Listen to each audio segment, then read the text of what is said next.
tous, c'est Margot de Happyculteur. Je viens d'arriver sur ma 10e étape de mon Tour de France au centre AMA pour vivre une Experience Week.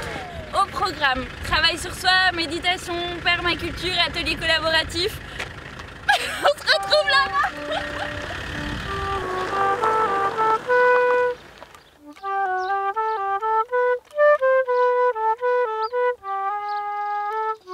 Experience Week, donc c'est une semaine qui a lieu chaque année au centre AMA près de Chartres.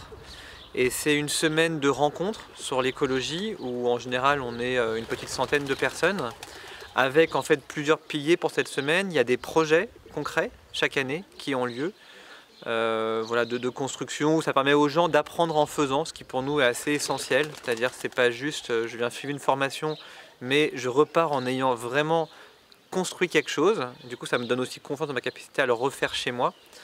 Il y a aussi ce qu'on appelle le skill market qui est une forme d'échange de savoir, de savoir-faire, de savoir-être, comme l'apiculture, faire ses graines, savoir faire son savon, ce genre de choses.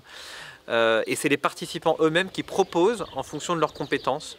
Donc c'est vraiment l'idée de se dire tous les participants sont aussi apporteurs d'idées et potentiellement co-formateurs de cette semaine. Et puis après on intercale des temps de vie communautaire puisque le but d'Experience Week c'est de vraiment découvrir ce que c'est que pendant une semaine, vivre ensemble sur un lieu, de gérer ce lieu ensemble, voilà, en gérant tout ce que ça veut dire, hein, la cuisine, le ménage, les repas, etc. Donc c'est forcément une expérience qui travaille, voilà, qui permet vraiment de donner à vivre ce que c'est, vivre dans un éco-village, dans une oasis, dans un centre spirituel. Avec chacun qui peut concevoir en fait son emploi du temps, son programme, un peu comme il le souhaite. C'est ça aussi la particularité de Experience Week, c'est qu'il y a plein de propositions et chacun peut choisir en fonction de son humeur, de ses attentes. Est-ce qu'il préfère se mettre dans un projet à fond toute la semaine? Est-ce qu'il préfère faire plein de petits ateliers pour se former à plein de choses? S'il préfère avoir des après-midi libres et ne rien faire pour se reposer. Voilà, chacun est libre de vivre l'expérience qu'il a envie de vivre.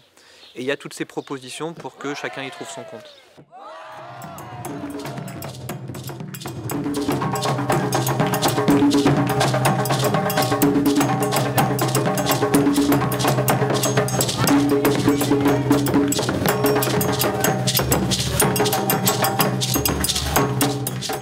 Au programme, méditation, travail sur soi, permaculture, travail en collaboratif.